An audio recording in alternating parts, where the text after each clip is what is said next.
Olá, irmãos! Aqui mais uma vez Gustavo Coimbra, da página Salvos pela Graça Movida. Passando por aqui hoje, queridos, com dois objetivos muito especiais.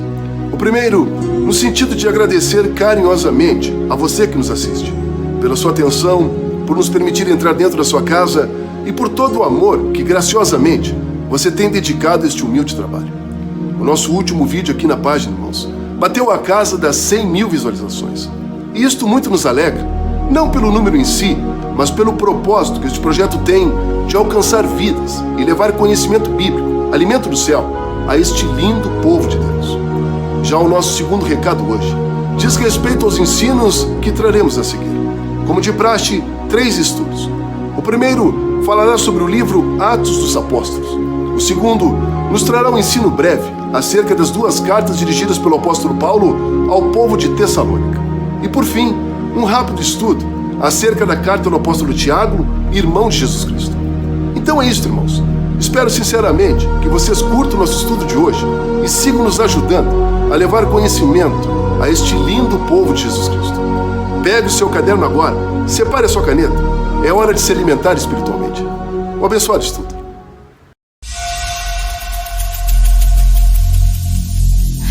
Every single day, I'm gonna make something great.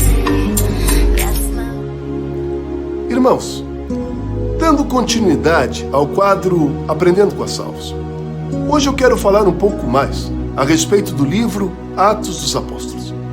Este livro, Atos dos Apóstolos, ele tem um lugar muito especial nos escritos neotestamentários. O estudo aprofundado desta literatura bíblica nos leva a percorrer cerca de 3 décadas de história que remontam os primeiros passos da nossa igreja cristã. Por meio da leitura atenta deste livro, é possível presenciarmos o início da obra missionária da igreja, tanto entre os judeus quanto entre os gentios. Preliminarmente, irmãos, é importante sabermos que o nome atribuído à obra, Atos dos Apóstolos, remonta provavelmente ao século II d.C., aproximadamente 100 anos após a escrita deste livro. Este título foi dado a esta literatura justamente pela nossa igreja antiga. E justamente por tratar de assuntos e acontecimentos relacionados com apóstolos, em especial os apóstolos Pedro e Paulo, nada mais adequado que o nome atribuído ao livro fosse justamente Atos dos Apóstolos. Agora deixa eu te perguntar uma coisa. Você sabe quem escreveu este livro? Da simples leitura inicial do livro de Atos, fica evidente, irmãos, concluirmos que a sua autoria é exatamente a mesma do terceiro evangelho canônico, qual seja o Evangelho de Lucas. Lembra-se dos evangelhos sinóticos?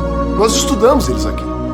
O Evangelho de Lucas, assim como os de Mateus e Marcos, formam aquilo que se denomina de evangelhos sinóticos. Pois é, irmãos, Lucas é o autor de Atos dos Apóstolos. Aqui, nesses escritos, muitos teólogos consideram que existe um certo paralelo entre Pedro e Paulo.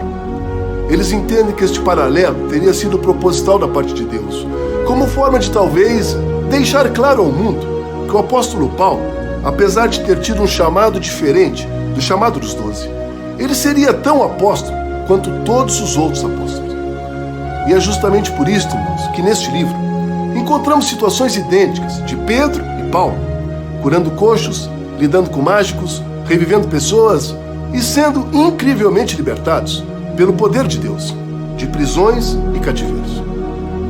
Uma outra maneira de percebermos o livro Atos dos Apóstolos seria a compreensão acerca da propagação do cristianismo, desde Jerusalém até a capital do Império Romano.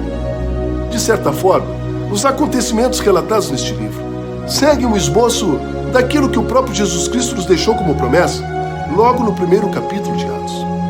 No capítulo 1, versículos 7 e 8, Jesus Cristo nos fala: Não vos pertence saber os tempos ou as estações que o Pai estabeleceu pelo seu próprio poder, mas recebereis a virtude do Espírito Santo, que certamente virá sobre vós. E isto acontecerá para que sejam minhas testemunhas, tanto em Jerusalém quanto nos confins da terra. Vários outros aspectos importantes do início do cristianismo merecem destaque quando da leitura deste livro. O livro começa com a ascensão de Jesus Cristo aos céus. Passa pela vinda do Espírito Santo no dia de Pentecostes, nos narra a conversão do apóstolo Paulo em sua viagem a Damasco, além de outros tantos destaques como o primeiro concílio em Jerusalém, as viagens missionárias do apóstolo Paulo, bem como a sua prisão e morte no ano de 67 d.C.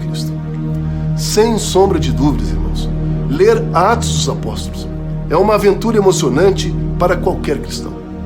O conhecimento que este livro nos traz acerca da coragem e valentia destes homens é uma injeção de ânimo para seguirmos a nossa caminhada de fé, olhando para a cruz e com a convicção plena de que jamais seremos abandonados por Jesus. Se você gostou deste vídeo, então deixe seu comentário, curta a nossa página e se permita nos conhecer um pouco mais. Nos ajude a levar conhecimento a este lindo povo de Deus.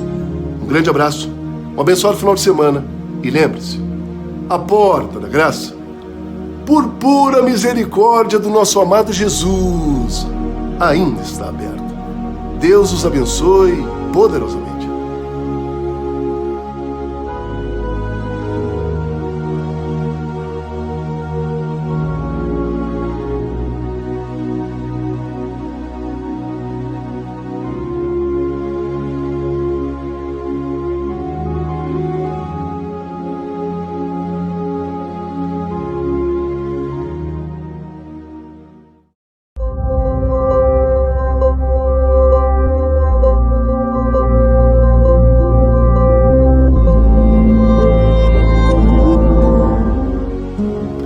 Irmãos, dando prosseguimento ao projeto Aprendendo com a Salvos, hoje eu quero falar um pouco mais a respeito das duas cartas dirigidas aos Tessalonicenses.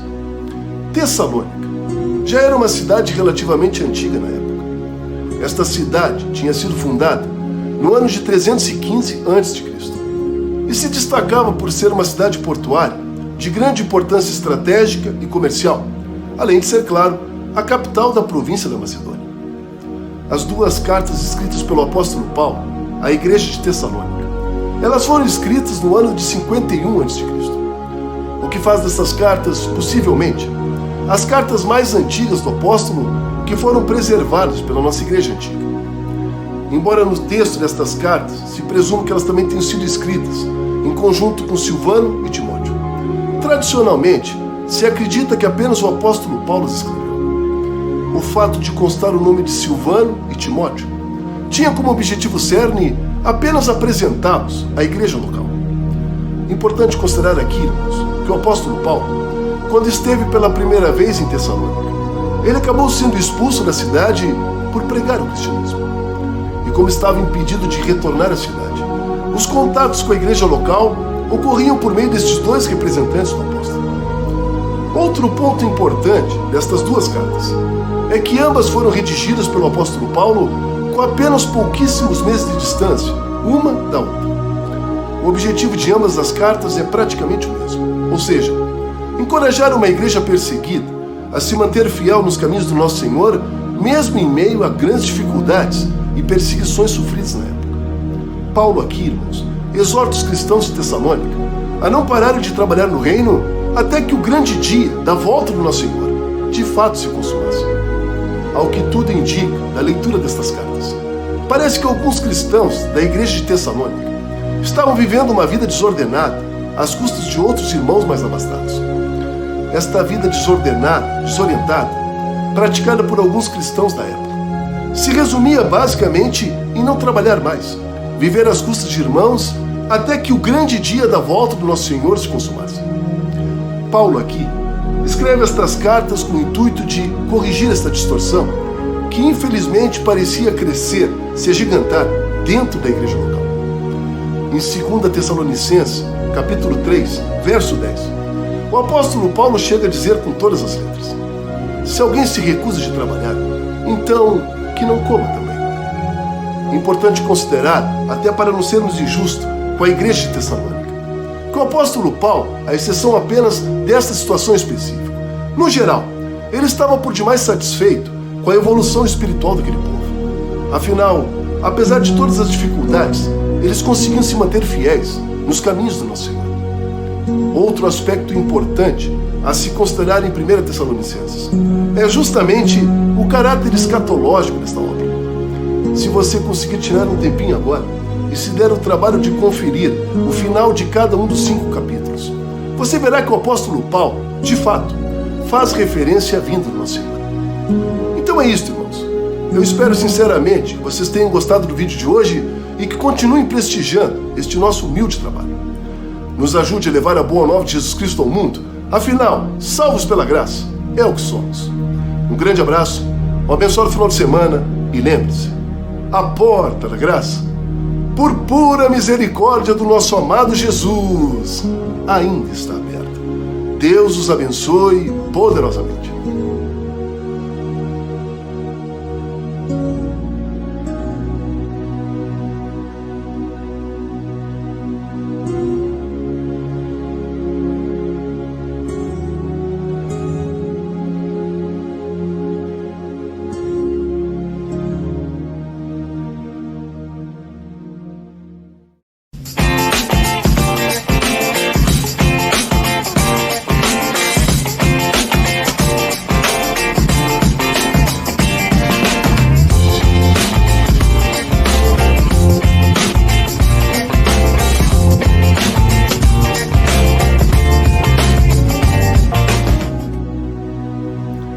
Irmãos, dando continuidade aos nossos ensinos de hoje, em mais um episódio de Aprendendo com a Salvos, eu quero trazer a vocês um breve estudo acerca da carta de Tiago endereçada às 12 tribos da dispersão.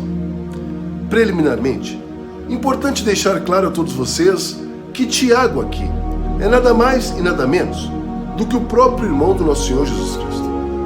Tiago escreve esta carta lá pelos meados do ano de 45 depois de Cristo.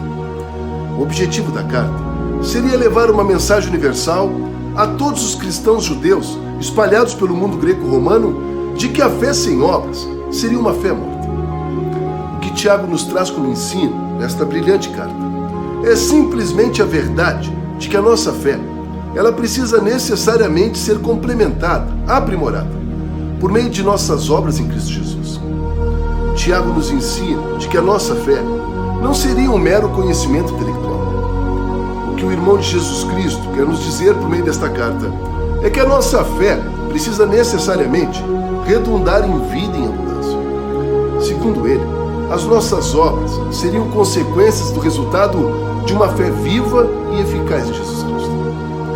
Importante destacar aqui, irmãos, que quando Tiago envia esta mensagem a todos os cristãos espalhados pelo mundo greco-romano, na verdade, ele também visa motivar os irmãos a continuarem firmes na fé e trabalhando com perseverança na obra do nosso Senhor.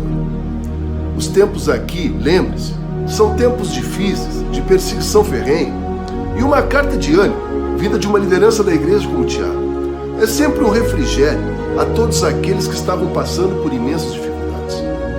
Esta carta, além de ter aspectos de santificação, exortação e justificação em Jesus, ela se assemelha muito a alguns livros de sabedoria do Antigo Testamento. Há quem diga até que Tiago aqui se assemelharia muito aos antigos profetas do Primeiro Testamento. O mais incrível disto tudo, irmãos, é infelizmente presenciar alguns pseudo-teólogos que fazem o curso de teologia com o propósito único de tentar colocar em xeque a palavra do nosso Deus. Existe uma corrente modernista nos nossos dias atuais que afirma que a carta de Tiago ela estaria em contradição com os ensinos deixados pelo apóstolo Paulo. Enquanto Paulo prega a graça, eles dizem que Tiago ressalta as obras. Com todo respeito, amados, mas não há nenhuma contradição entre os ensinos trazidos por Tiago e aqueles deixados pelo apóstolo Paulo. Na verdade, ambos os ensinamentos estão teologicamente corretos e se complementam entre si. Não tem como você convencer Jesus Cristo de que você aceitou a sua graça, se continuas a ser mau testemunho em sua vida e flertando com tudo aquilo que não guarda compromisso com a luz do nosso Senhor. Somente uma vida com fé e um coração verdadeiramente cativo em Jesus Cristo é capaz de transformar a sua vida e te fazer nova criatura em Jesus. Reflita a respeito. Se você gostou deste vídeo, então deixe seu comentário, curta a nossa página e se permita nos conhecer um pouco mais. Nos ajude a levar conhecimento a este lindo povo de Deus. Um grande abraço, um abençoado final de semana e lembre-se, A porta da graça, por pura misericórdia do nosso amado Jesus, ainda está aberta. Deus os abençoe poderosamente.